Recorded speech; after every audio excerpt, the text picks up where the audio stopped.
It felt like anyone could have just stepped up and said, I did it, and I would have been like, okay, you did it, let's move on. We are building up to this, like seriously. So it's kind of like, yeah.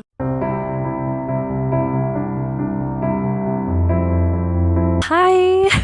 Welcome back to another video. Today we are talking about my worst books of 2022. Technically, I only had, I think, 10 worst books, but then I realized that I had a couple of disappointments that I kind of feel quite strongly about. Like, these books really disappointed me and I really wanted to talk about them as well. We have a total of 8 disappointments, so 10 plus 8 is 18. Yeah, that's what we're going to be doing today. The last video that I did was the best books that I read in 2022. So if you're interested, you can check it out up above.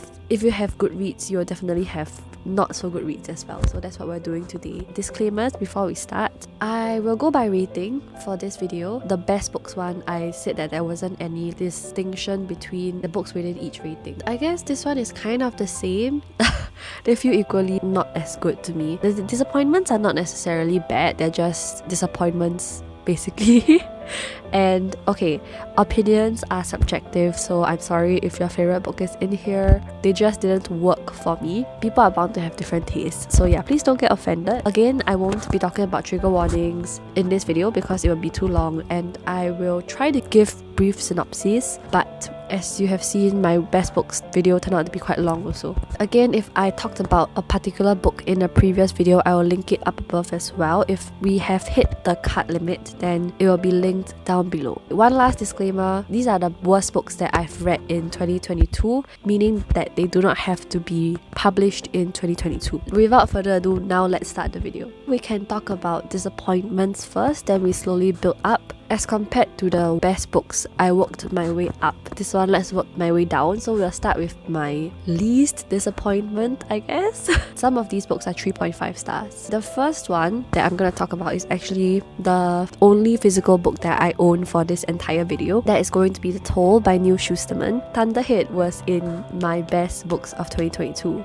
And it's quite sad that this book, The Toll, the last book in this series, is in my worst books, but oh well. And again, this isn't like a bad book, it was just a disappointment because it was the last book in the series and I was expecting to give 5 stars to this book, but unfortunately it didn't. I mean, I still gave it tabs and everything. But okay, let me look at my review. I gave it 3.5 stars. Without spoilers, the best that I can do is say that this book was too long and draggy for me. We were introduced to more characters, which I didn't enjoy because then it took time away from the main characters of the story that are the characters that I resonated with and liked more. I also thought that the ending was very unsatisfying. It felt like kind of rushed in a sense. There were like 3 pairs in The Toll and I had issues with all the 3 pairs. I can't remember if there were more, but yeah, that's what I wrote in my review. I kind of want to talk about spoilers a little bit for this one, so I'm just gonna put a spoiler warning here and you can just skip ahead until you don't see this anymore. Citra and Rowan were separated, I think, at the end of the second book. So in The Toll, they were kind of separated for 95% of the time. It's just tiring because I want to see them together, you know. It's like they were separate and then they were together for a short period of time, then they got separated again. I just want to see them together, like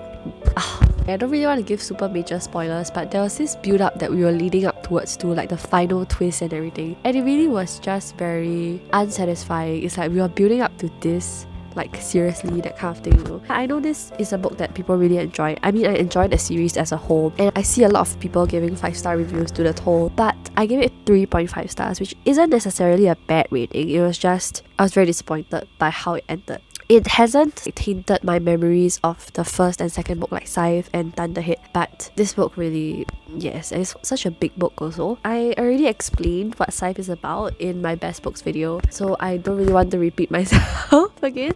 That's all I'm gonna say for The Toll. The next book is The Turn of the Key by Ruth Ware, and if I'm looking here, I'm looking at my laptop. So I have been waiting to read Ruth Ware for super long because Ruth Ware is like a very hyped up author and her books are very hyped up in the book community as well. So I was really expecting a lot for The Turn of the Key. I think this is my first Ruth Ware, but this was also 3.5 stars. I thought this would be the best, which is why I wanted to start from here, I guess. But unfortunately, it didn't deliver, which is why it's on my disappointments list. But okay, the premise was quite interesting and the first half and everything was quite good as well. But I guess I just wasn't very satisfied with the plot twist review. It's how it happens with mystery thriller books. Like the moment you don't really like a particular twist at the end, it's like the whole build up to kind of was like half of this only. But then also, if the build up was good enough, then I might have enjoyed it more. It's good, but it wasn't super like mind-blowingly good, if that makes sense. The Turn of the Key is basically about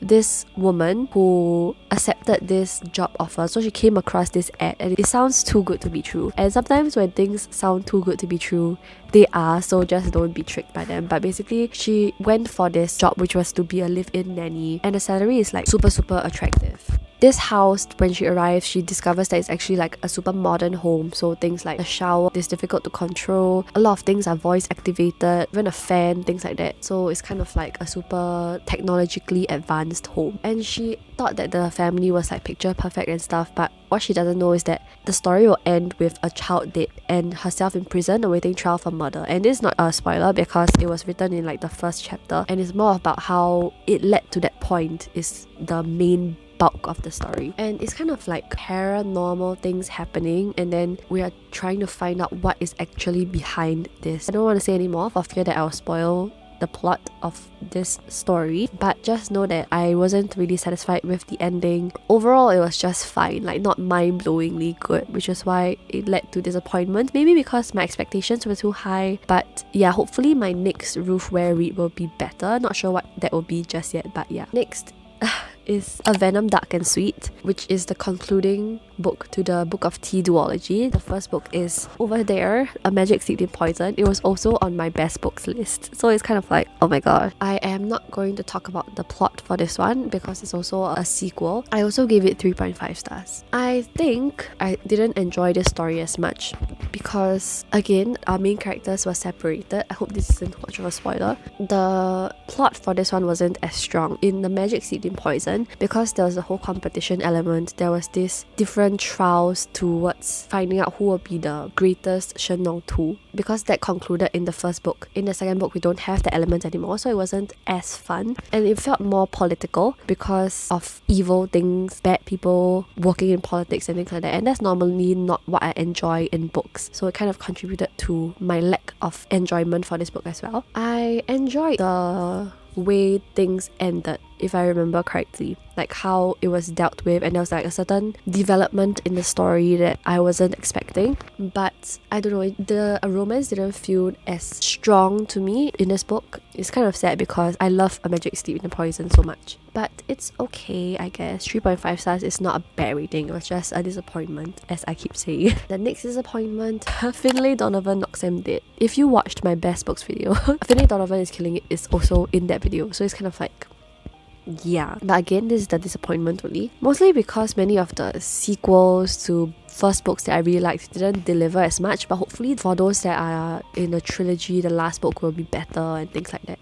But particularly for Finlay Donovan Knocks Him Dead, and a book that I'll talk about later on in the video, I feel like this one, the magic of this story is in the first read and how it's ridiculously funny, so you come to appreciate and enjoy it so much. But then by the second book, because the formula is the same, it kind of gets a little boring, a little bit fatigued. It doesn't hit as much as the first book because you weren't expecting what you were expecting, in a sense. And I honestly cannot even remember the story of this. I guess it's a continuation from Finlay Donovan is Killing It, but wasn't as good, probably because of what I mentioned just now. I also wrote in my review that I felt like this book suffered from second book syndrome, so hopefully the last book, which is Finlay Donovan Jumps the Gun, will be better, and hopefully the fatigue won't still be there. I still really enjoyed the first book though. So we have now moved on to the 3 stars, by the way. Another concluding book to a duology, another disappointment. So this one is Wildcard by Marie Lu. The first book was Warcross. I really enjoyed Warcross, and it was like a surprise to me because I wasn't expecting myself to enjoy it so much. Let's talk about what Warcross, the story, is about first. Warcross is this game that has been invented and it has become a way of life in this story. So it's like an escape for some and a means of making a profit for others. And we follow Emeka Chen, who is a teenage hacker, and she works as a bounty hunter, but she hacks into the opening game of the International Warcross Championships only to accidentally glitch herself into the action, and she became an overnight sensation.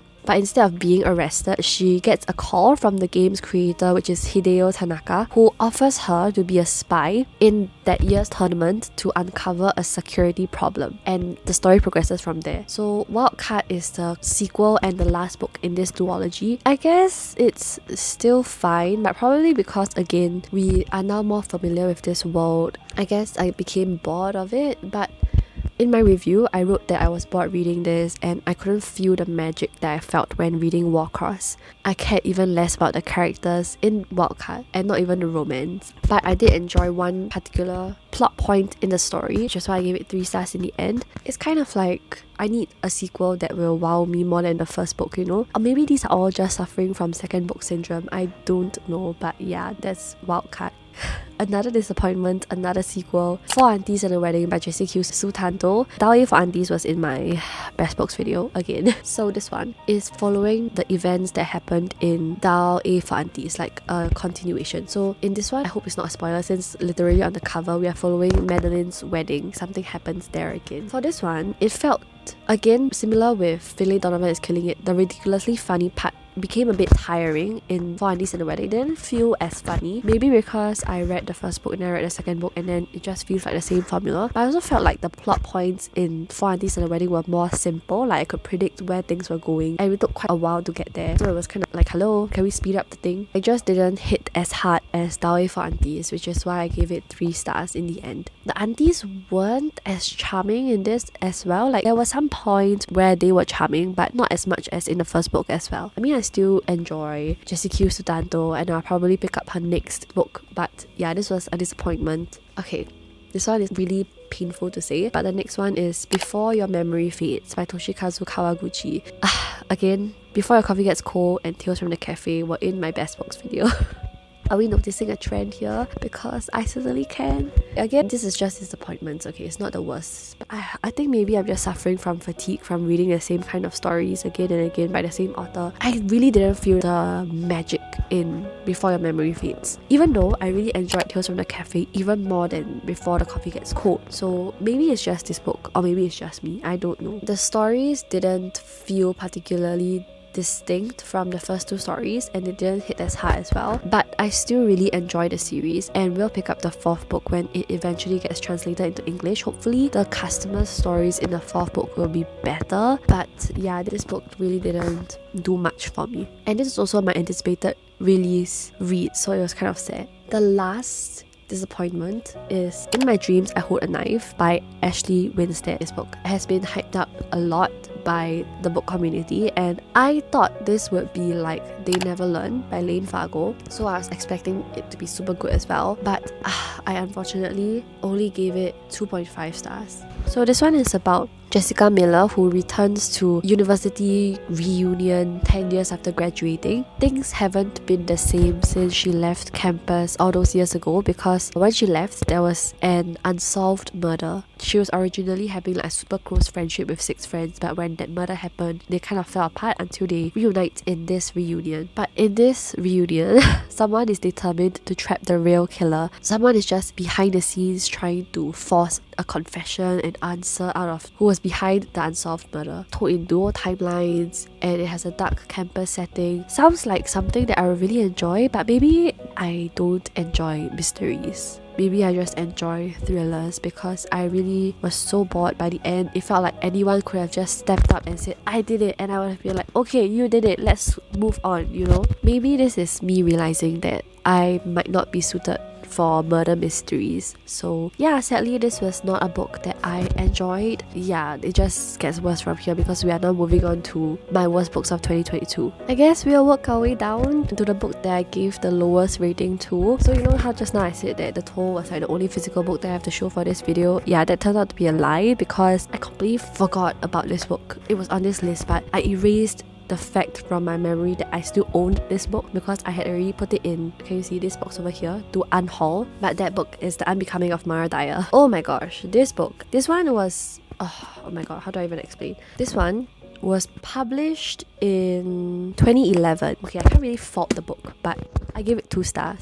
This book is about Mara Dyer, who wakes up in the hospital with no memory of how she got there and what happened, but her 2 best friends died and her boyfriend also died in a bizarre accident. So nobody knows what happened except for her, but she cannot remember. In an attempt to get a new start, hoping that the change will gradually make her memories come back, she moves to a new city, but she sees the faces of her dead friends everywhere, and now she's starting to see other people's deaths before they happen. There's also this guy called Noah Shaw who is super attracted to her or something because he can't seem to leave her alone. So that's what's happening in this story. But as I said, it was published in 2011, and you can definitely feel that this book is old because of the writing, and it's kind of like cringy in a sense. Oh my god, my nose is getting so bad. I'm allergic to all these books, guys.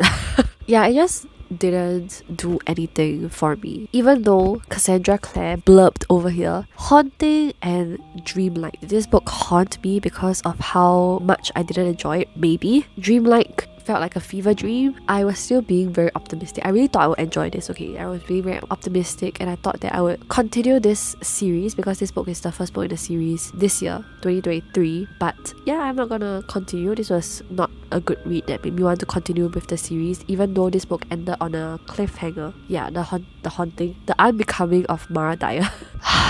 9 Lives by Peter Swanson. My first read by him wasn't great.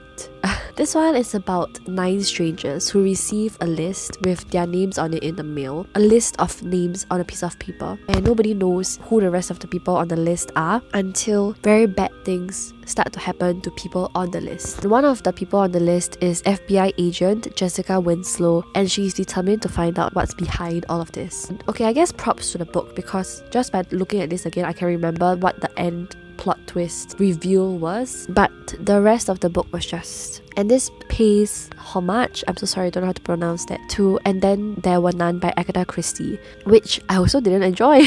I guess maybe that's the pattern here. I didn't care about any of the characters, but I hung on till the end because I wanted to know the twist, which I guess I'm glad I did, because I kind of thought the twist was okay. It was good. It's not a bad twist at all. And it was quite a short book, but overall it was meh. I could have just done without the whole front part of the book because I really couldn't distinguish between any of the characters, and it was just like too many characters going on until I just didn't care anymore. So yeah, I'm not sure how this book won the 2022 Best Mystery and Thriller, but it did. The Maid by Nita Prose is about Molly Gray, who is not like everyone else. She struggles with social skills and she misreads the intentions of other people, and she heavily relied on her grandmother to interpret the world for her until the grandmother died a few months ago. So she has just been trying to deal with life herself, but she has a perfect job for her basically because she loves what she's doing. So she's a hotel maid. She is obsessed with cleaning and proper etiquette, so which is why the job is such a match for her. Then one day she enters the suite of the infamous and wealthy Charles Black, only to find it in a state of disarray. Mr. Black himself dead in his bed. Molly quickly becomes the suspect, and she has no idea how to prove her innocence until suddenly friends she never knew she had unite with her in a search for clues to what really happened to Mr. Black. It's said to be like a clue-like locked room mystery and a heartwarming journey of the spirit, but I gave it 2 stars. I thought the plot was overall quite boring. Everything was told to me, or it was easy to understand the implied meaning, which I would have preferred that the book show it to me instead. I also hated the last review, and this was my first 2022 release read, and it was not lit, so yeah, to each their own, I guess. A Monster Calls by Patrick Ness. I was hoping for the best when I read this because honestly I don't enjoy magical realism. I rarely enjoy magical realism, but one particular book that I read that was magical realism I really enjoyed, and I talked about in that video, the best books one. So I also gave this book 2 stars, and I really don't get why this book is so hyped. Like, is this based on anything? I'm not sure, but it just felt boring to me, honestly. Connor has had the same dream every night ever since his mother first fell ill, ever since she started the treatments that don't quite seem to be working. But tonight is different because when he wakes, there's a visitor at his window. It's ancient, elemental, a force of nature, and it wants the most dangerous thing of all from Connor. It wants the truth. Maybe there was a hidden message, a metaphor for this monster that I just didn't get because I still don't understand the hype for it. I don't understand what is going on in that story. I found the story to be just okay and the illustrations were great, but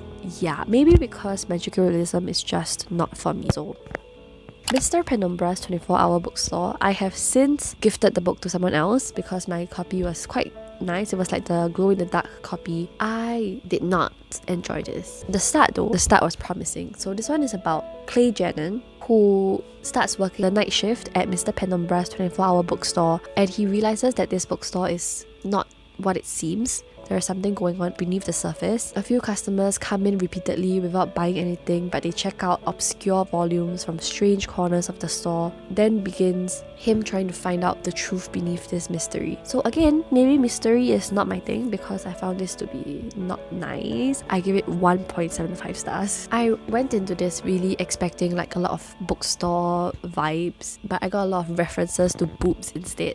Maybe if he just replaced the B with the K, I might have enjoyed this more. For example, the friend of the main character has a company doing boob physics for video games. Maybe if it was book physics, I would have been more interested. It felt kind of weird to me, or like it rubbed me in the wrong way that a male author kept talking about boobs in this book. I also kind of did not care about Cat. All I know about her is that she's from Google and has been mentioned quite a lot of times. The main character loves Cat. I give it 1.75 stars purely for the bookstore vibes I got at the start. And then from then on, it was just a downhill mess, in my opinion. Oh my gosh, the next book. Oh my gosh. Okay. This is the book I'm quite scared of talking about, but it's You've Reached Sam by Dustin Tao. Super popular book on TikTok. I give it 1.75 stars. So this one is about Julie. She has her life planned out basically. She wants to move out of her town with her boyfriend Sam, attend college in the city, spend a summer in Japan, and then Sam dies and everything changes. She is heartbroken with grief, which is understandable because it's her boyfriend. But then she discovers a message Sam left behind in her yearbook. Desperate to hear his voice one more time, she calls Sam's cell phone just to listen to his voicemail, and then what do you know? Sam picks up the phone, like wow! Hearing Sam's voice makes her fall for him all over again, and with each call it becomes harder to let him go, and then the story just progresses from there. It's supposed to be a super sad story, but I didn't care about it at all, which I'm very sad to say. I really don't get the hype for this. Like, yeah, I didn't really feel particularly drawn to their relationship dynamic. I didn't feel particularly drawn to any of the characters. The plot was fine. Yeah, that's all I'm gonna say for this. The ratings are going more down. I gave this book 1.5 stars. I was very worried that it would win the Goodreads Choice Award for Best Mystery and Thriller, but The Maid took it, which is also on this list, so oh well. At least this book didn't win. The Paris Apartment by Lucy Foley. This is my second Lucy Foley. My first was The Guest List. I didn't enjoy that as well, but The Paris Apartment was even worse. It's about Jess, who is in need of a fresh start. She's broke, she's alone, she's just left her job. She has to crash with her half-brother Ben, who wasn't thrilled to know about it, but he didn't say no. Then when she shows up, she finds a super nice apartment, but Ben is not there. So she starts to dig into her brother's disappearance. But the thing is, the people in this apartment complex are super weird, super shady. They're not particularly friendly also, and they're like quite guarded against Jess. And so everyone's a neighbor, everyone's a suspect, and everyone knows something they're not telling Jess. Again, this was a book that I wanted to DNF, but I held on hoping that the ending would be worth it, but I don't think it was. So again, not a book that I enjoyed. Maybe Lucy Foley just isn't for me. Pieces of Her by Karen Slaughter was my first Karen Slaughter. Wasn't impressed.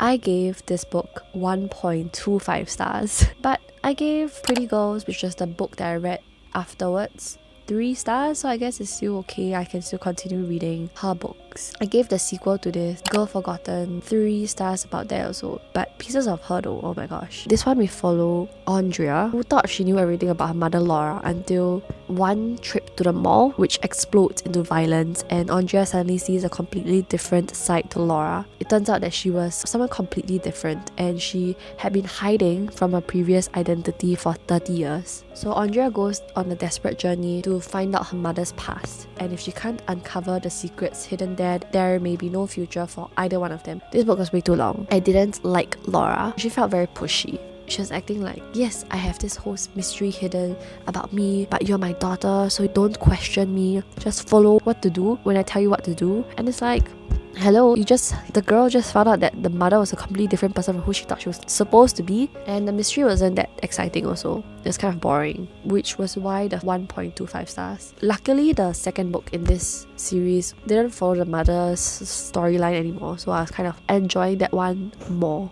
Another 1.25 star, Winter in Sokcho. This was the second read of co-readathon and also was the group book. This one is about winter in Sokcho, a tourist town on the border between South and North Korea. One evening, an unexpected guest arrives in a guest house, a French cartoonist determined to find inspiration in this desolate landscape. This cartoonist forms an uneasy relationship with the young French-Korean woman who works there as a receptionist. I honestly cannot remember this book anymore, but nothing happens. Seriously, nothing happens. I don't know what I was supposed to feel from this or what the point of the story was. Like, was it to show me how Sokcho is, or like what am I supposed to get from this story? But there were pretty good descriptions of food in here, I guess. Was I supposed to understand more about Sokcho and then discover that Sokcho's food is good? I honestly have no idea. So I tend to enjoy stories with more things happening. If you want to have like a cozy kind of vibe, at least make it cozy. I don't know. Yeah, the last book. I gave this book 1.5 stars. It was at this moment that he knew he fucked up. Oh my god, I'm so sorry. Okay, but this is also the most hyped book on this list, so it's fine, I guess, for this stupid mistake. But this book, I'm also very scared to talk about. But I gave it 1.5 stars, better than 1.25. The Secret History by Donna Tartt. I used to have a Penguin Random, is it called Penguin Random House edition of it, but I managed to sell my copy away and unhaul it. This one, I'm sure you have known about this book already, but if you didn't know, this story is about dark academia and about this group of college students who are this elite, clever, eccentric misfits at this super prestigious New England college. And they have this secret group, secret society with their charismatic classics professor. But then when they go beyond the boundaries of normal mortality, they slip gradually from obsession to corruption and betrayal, and at last into evil. So this is a classic. Maybe because I really don't enjoy classics, but I went into this really hoping that I would enjoy it because it's really super hyped up in the book community. But alas, I give it 1.5 stars. I guess classics really aren't for me. It was a super long read and I slugged through the entire thing, hoping that the end would be somewhat satisfying, but it was not. This book took me 17 days to read, which is super long for me. I really didn't care about any of the characters. They are meant to be unlikable, but they were just bland to me. I didn't really particularly hate them or anything. I was just like, okay, and then what's the point? If I had to choose a character that I liked, I would say Richard, the person whose perspective we follow. Is I guess the outside character that joins this group and then is kind of like acting as a voice for readers who don't even know what this world is about. But as the book progressed, I also found myself caring less about them. I also didn't vibe with how things were just told to us. Like some parts were slightly shocking, but overall not really. I remember feeling a bit like, oh my god, like what is happening to like some of these super weird parts in the book. But other than that, I really wasn't touched by anything. That's all I have to say about this. And yeah, with that said, I'm definitely not going to be reading the other book by Donna Tartt because I think it's even longer and not something that I would enjoy. We have come to the end of this video with all the books that I did not enjoy. They were either disappointments or worst books. Again, people's opinions are subjective. Please don't hate me. Let me know in the comments below a book that you did not enjoy in 2022 and let's have a discussion. I think that is the end of the negativity.